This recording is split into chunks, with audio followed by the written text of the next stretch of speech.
Sir, सरकार के 6 महीने पूरे हुए हैं, किस तरह से देख रहे हैं इन 6 महीनों को? देखिए, 6 महीने का कार्यकाल वर्तमान कांग्रेस सरकार का पूरा हो गया है।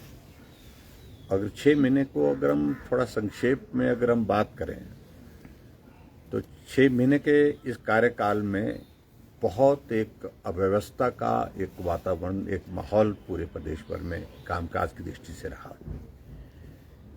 और हम इस बात से सहमत हैं कि नई सरकार बनी है, मुख्यमंत्री नए हैं, इसलिए थोड़ा सेटल होने के लिए थोड़ा वक्त लगता है। लेकिन इससे हट करके हम दूसरा पक्ष अगर देखें कि बहुत जल्दी कुछ ऐसी बातें करने की दिशा में कदम उठाने की कोशिशें हुई जिससे खबरें बने, सुर्खी बने, और उसके बाद उनको लगता था कि मेरी एक छवि बने। उस दृष्टि से कुछ बातों को लेकर के मैं जरूर जिक्र करना चाहूंगा। जैसे हिमाचल प्रदेश में लगभग 1000 खुले हुए चले हुए संस्थानों को बंद करना एक निर्णय उनका रहा सरकार में आते ही,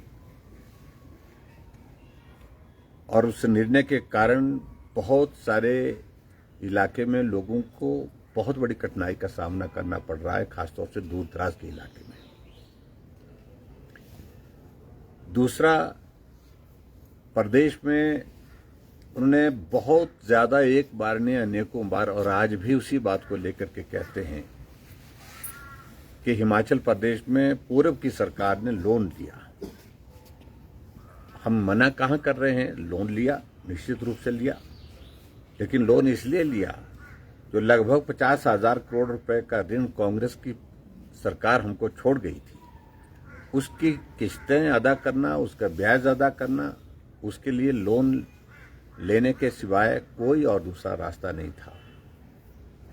लेकिन हमने लोन लिया, हमने 2 सालों में लगभग 5,000 करोड़ रुपए के लगभग लोन लिया, और यहां तो 6 महीने के इस कार्यकाल में 7,000 करोड़ रुपए का लोन ले लिया।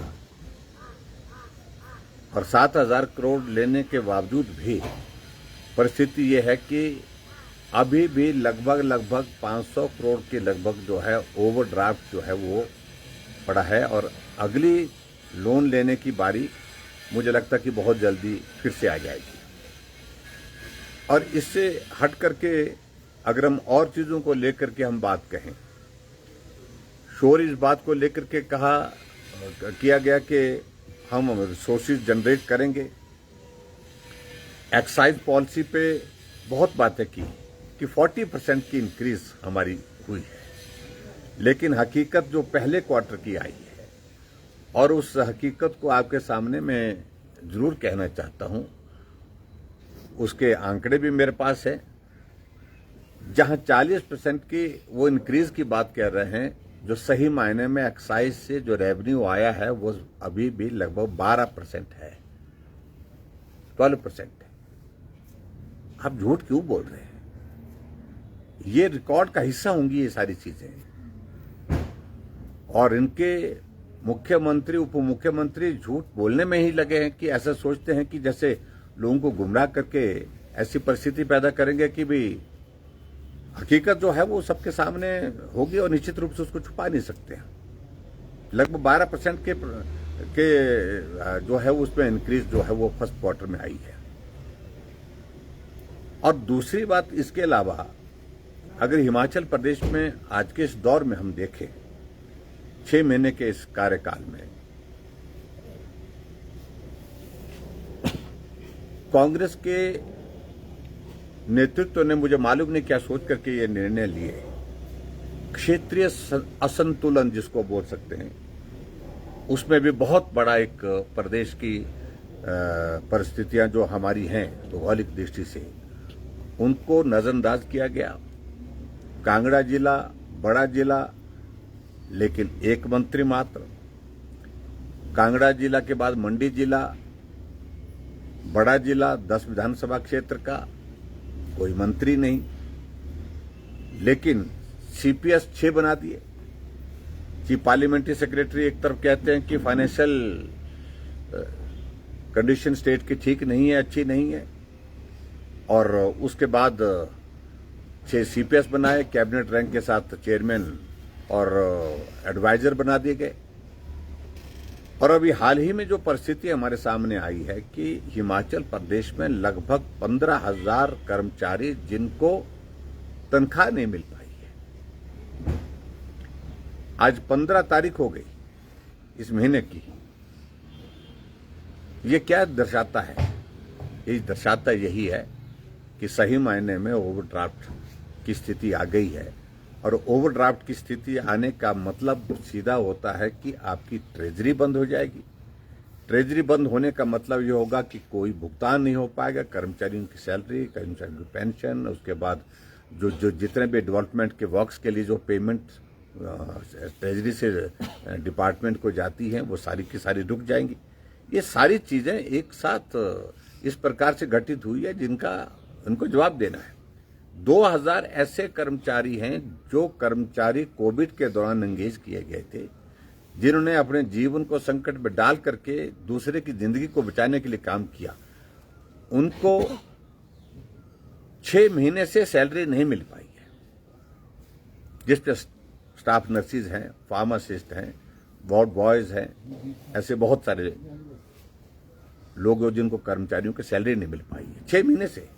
ऐसा नहीं 2-3 महीने से, 6 महीने के इस कार्यकाल में 6,000 से ज्यादा आउटसोर्स पे लगे हुए कर्मचारी, उनको घर वापस भेज दिया, उनको नौकरी से निकाल दिया। 6 महीने के कार्यकाल में हिमाचल प्रदेश में चारों तरफ कानून व्यवस्था की सारी धज्जियां उड़ रही हैं। माफिया राज इस प्रकार का प्रभावी हो रहा है, इस प्रकार का प्रभावी हो रहा है कि सरकार के ऊपर इतने गंभीर आरोप जो है वो लग रहे हैं, जिनको आज हम देखते हैं कि वो लोगों के बीच में चौक चौराहे पे चर्चा का विषय बने हुए हैं। भ्रष्टाचार के आरोप, अधिकारियों के ऊपर आरोप, नेताओं के ऊपर आरोप। इंडस्ट्री वाले इलाके में, इंडस्ट्रियल एरिया में तो परिस्थिति ही अलग तरह की हो गई है। और हम इस बात से चिंतित हैं कि कहीं ऐसे में इंडस्ट्री यहां से पलायन न कर डाले। ये इस प्रकार के हालात पैदा कर दिए।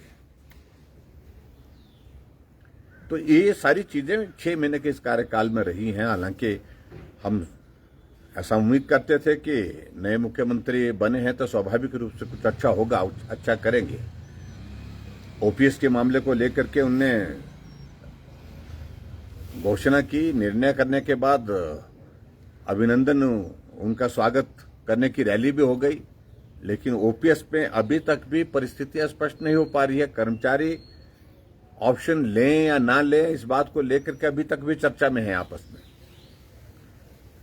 तो ऐसी स्थिति है हिमाचल प्रदेश में। और जिस परिस्थिति के कारण हालात ये बन गए हैं कि हिमाचल प्रदेश में सरकार की लोकप्रियता का ग्राफ जो है वो न्यूनतम स्तर पर चला गया है।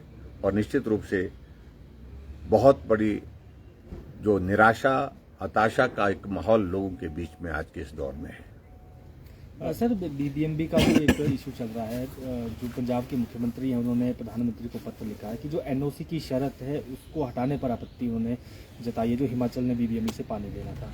इसको किस तरह से देखिए? पंजाब के मुख्यमंत्री ने अपना पक्ष रखा, लेकिन हमने भी इस सारी चीज के लिए अपना पक्ष केंद्र के सामने रखा था।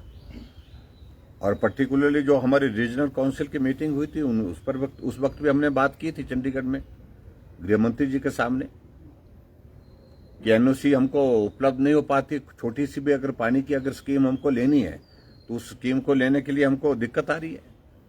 और केंद्र ने हमें अनुमति दी कि भी एनओसी लेने की जरूरत नहीं, पीने के पानी के लिए उसकी अनुमति की जरूरत नहीं है। और ऐसे में मुझे लगता है कि जो उनने पत्र लिखा है उस पत्र के हिसाब से हिमाचल, जहां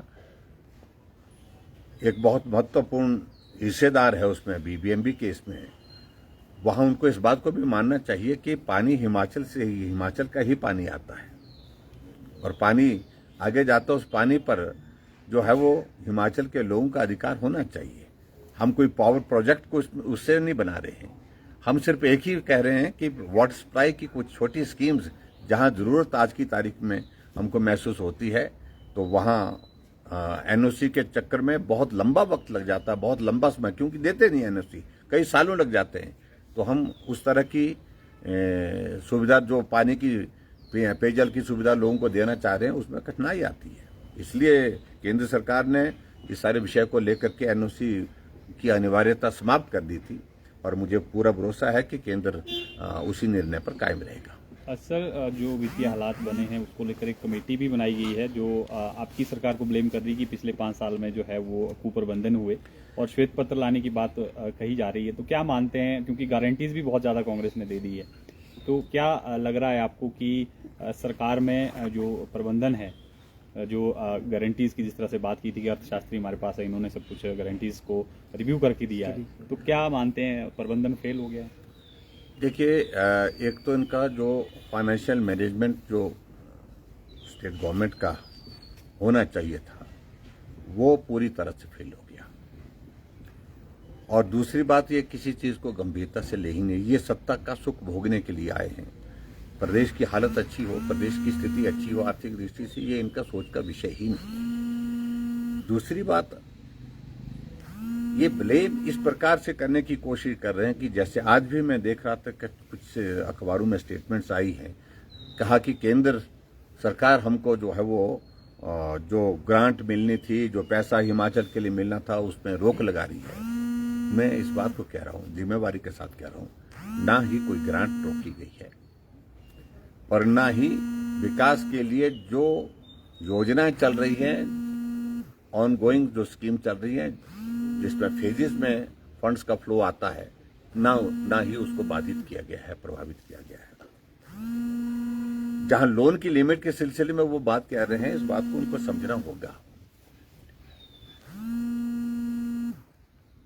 कि हिमाचल प्रदेश के लिए लोन की लिमिट जो है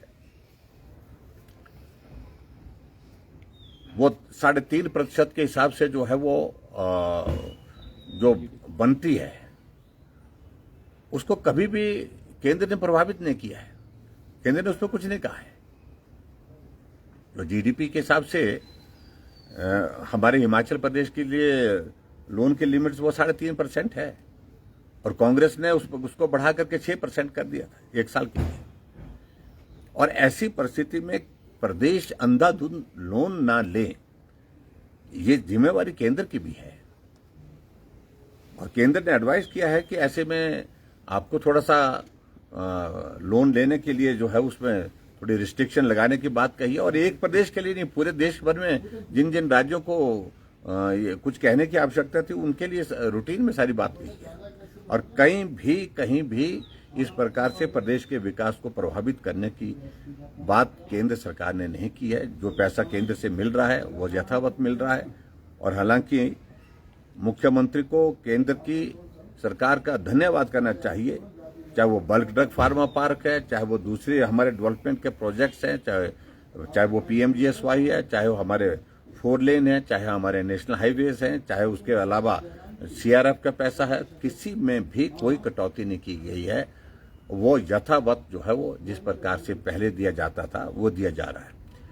और एक बात मैं जरूर कहना चाह रहा हूं, कम से कम इनको इस बात को जरूर सोचना चाहिए था कि जब आपको मालूम है कि हमारा जो केंद्र की ओर से जो बजट का जो हमारे जो फ्लो आते थे, और उसमें 2-3 चीजों को लेकर के वो निर्णय पूरे देश के संदर्भ में किए गए हैं, और पर्टिकुलरली उसमें जो 2-3 चीजें मुझे उनके ध्यान में जो जरूर लानी चाहिए थी, उसमें मुझे लगता है कि भी उस पर जरूर बात करनी है। रेवेन्यू डेफिसिट ग्रांट जो हिमाचल प्रदेश में नहीं, पूरी फाइनेंस कमीशन ने पूरा देश के लिए तय की है, उसको टेपर डाउन किया है पूरे देश के सामने। और जब इनको मालूम है कि आरडीजी अब कम हो रही है, उसके हिसाब से हमको अपना फाइनेंशियल मैनेजमेंट करना चाहिए, वो किया नहीं। और उसके बाद हमारा जीएसटी का जो कंपनसेशन वो 5 साल के लिए था, वो जून 2022 में पूरा हो गया 5 साल का कार्यकाल। और उसके बाद कंपनसेशन नहीं मिलेगा। और जो इसका जो हमारा जो कंपनसेशन हमारा इसका नहीं मिल पाएगा, तो उस सूरत में उनको प्लान करना चाहिए था, हमने किया नहीं। एक्स्ट्रा हमारे पास रिसोर्सेज हमको जनरेट करने चाहिए फाइनेंसेस के, तो सारी चीज को लेकर के प्लान कोई इस प्रकार के प्रदेश सरकार के पास है नहीं। और वाटर सरचार्ज के लिए जो वाटर सेस के लिए जो पर्टिकुलरली जो निर्णय लिया था, हमने प्रदेश की ओर से पूरा सहयोग दिया, विपक्ष की ओर से हमने हाउस में बोला आगे बढ़िए। अगर आपको लगता है कि इसमें केंद्र से अगर आपको उम्मीद लग रही है कि भी पैसा ज्यादा नहीं मिल रहा है, तो हमको अपने रिसोर्सेज जनरेट करने हैं और प्रदेश में आय के कोई और साधन नहीं है, तो उसके लिए इस प्रकार का कोई रास्ता निकालना है तो आप करिए। हमने कहा वाटर सेस पे हम विरोध नहीं कर रहे, हमने विरोध नहीं किया। और अल्टीमेटली वाटर सेस की वो कहानी भी सारे दूसरे प्रदेशों ने अपने अपने ढंग से इंटरप्रेट की, और प्रदेश सरकार के जो मुखिया है उस बात को प्रदेश के दूसरे राज्यों को जो है वो समझा नहीं पाए, और अल्टीमेटली वो कोर्ट में गए, और कोर्ट में जाने के कारण सारा का सारा वो बाधित हो गया सारा प्रोसेस। मुझे लगता है कि अब आने वाले समय में मुझे नहीं लगता कि वाटर सेस में कोई स्कोप हिमाचल के रेवेन्यू की दृष्टि से देखा जा सकता है। इन्वेस्टर इंटरेक्शन करवाई है गवर्नमेंट ने, और आप पे ही ब्लेम किया है कि पूर्व सरकार में केवल MOU साइन हुए इन्वेस्टर मीट के नाम पे। देखिए, ऐसा है, झूठ बोलते रहेंगे, झूठ बोलते रहेंगे। यह हकीकत है कि हिमाचल प्रदेश में इन्वेस्टर्स मीट हमने की, और प्रधानमंत्री जी उसमें आए, और 13,500 करोड़ रुपए के MOU पहले साइन हुए। ये ग्राउंड ब्रेकिंग, उसकी पहली ग्राउंड ब्रेकिंग अमित शाह जी ने यहां पर की शिमला में आकर के, और दूसरी ग्राउंड ब्रेकिंग जो 28,000 करोड़ रुपए की वो प्रधानमंत्री नरेंद्र भाई मोदी जी ने की। जब ग्राउंड ब्रेकिंग की है तो उसमें काम शुरू हो गया, थोड़ा वक्त जरूर लगेगा लेकिन अधिकांश में काम शुरू हो गया। और अपने आप अपने इनिशिएटिव से वो बताएं कि आप हिमाचल प्रदेश में प्राइवेट सेक्टर की इन्वेस्टमेंट के लिए क्या प्रयास कर रहे हैं। हमने जो किया है वो किया है। और जहां तक आप कह रहे हैं कि व्हाइट पेपर की अगर बात कह रहे हैं, तो मैं तो सिर्फ इसमें कह रहा हूं कि वो सारी चीज को लेकर के लोगों के सामने लाएं। हमने जो भी किया है हिमाचल के विकास के लिए किया है, हिमाचल के भले के लिए किया है, इतने भी कहना चाह रहा हूँ। सर, भर्तियां रुकी हैं 6 महीने से, जो है कोई नई भर्ती नहीं हो पाई है। रिक्रूटमेंट प्रोसेस, बेरोजगार युवा कई बार CM साहब से मिल गए हैं, लेकिन प्रोसेस आगे नहीं बढ़ रहा है। इसको किस तरह से देखते हैं, क्योंकि कमीशन सस्पेंड किया गया है, तब से लेकर भर्तियां लटकी हुई हैं, बेरोजगार परेशान है। देखिए, स्टाफ सिलेक्शन कमीशन में जिस प्रकार का एक विषय आया कि वहां पर पेपर लीक हुए हैं, और हमने उसी वक्त कहा कि जो अगर आपके इस सारे इसमें पुख्ता सबूतों के साथ ये सारी चीजें एस्टैब्लिश हुई हैं तो कार्रवाई करिए। हमने कहा कि सख्त कार्रवाई करिए जो भी दोषी है। लेकिन उसी वक्त हमने साथ साथ में एक बात ये भी कही कि हिमाचल प्रदेश में इस बात को सुनिश्चित किया जाए, जो बेरोजगार जिन नौजवानों ने मेहनत से पेपर दे रखे हैं, अपने रिजल्ट का इंतजार कर रहे हैं, और जिन बच्चों ने जिनका रिजल्ट आ गया वो अपने इसके इंतजार में है, पोस्टिंग के इंतजार में है, उनको प्रभावित ना किया जाए। उनके रिजल्ट भी निकलना चाहिए और उसके बाद उनको जल्दी से जल्दी नौकरी मिलनी चाहिए, रोजगार मिलना चाहिए, इस बात को सुनिश्चित किया जाए। उस वक्त मुख्यमंत्री ने कहा कि 1 महीने के अंदर कर देंगे, फिर बाद में कहा कि 3 महीने के अंदर कर देंगे। आज तो अब 6 महीने गुजर गए हैं। 6 महीने के बीतने के बावजूद भी अभी तक हिमाचल प्रदेश में उन बच्चों को कोई रास्ता नहीं दिख पाया, कोई समाधान नहीं दे पाए, जिन्होंने हिमाचल सबऑर्डिनेट सिलेक्शन कमीशन के अंतर्गत अलग अलग सब्जेक्ट के अलग अलग विषयों के रिटन टेस्ट वहां पर दे रखे हैं, जिन्होंने रिजल्ट जो है वो निकलने के बाद पोस्टिंग का जो इंतजार कर रहे हैं, उनके बारे में अभी तक कोई निर्णय नहीं हो पाया। तो ऐसे में कहना आसान होता है लेकिन करने में कठिनाई आती है। जो उत्साह में उन्होंने जो बातें कह दी, उस वक्त बहुत अच्छा लग रहा था कि नई सरकार बन रही है और सबको लग रहा था कि भी बहुत अच्छा हो रहा है। लेकिन आज 6 महीने बीतने के बाद हिमाचल प्रदेश में मैं कह सकता हूं कि बेरोजगारों की अगर हम बात कहें, एक भी बेरोजगार को रोजगार देने में सफल नहीं हो पाई प्रदेश सरकार। अभी वही इंटरव्यू चले हैं पब्लिक सर्विस कमीशन में जिनकी पोस्टें हमने क्रिएट की थी, जिनकी भर्ती की प्रोसेस हमने शुरू कर दी थी, वही पूर्व सरकार के इंटरव्यू के माध्यम से ही रोजगार हिमाचल प्रदेश में दिया जा रहा है। इसके अलावा एक भी जगह अभी तक हिमाचल प्रदेश में एक भी पद के लिए नौकरी का प्रावधान नहीं कर पाए। Thank you.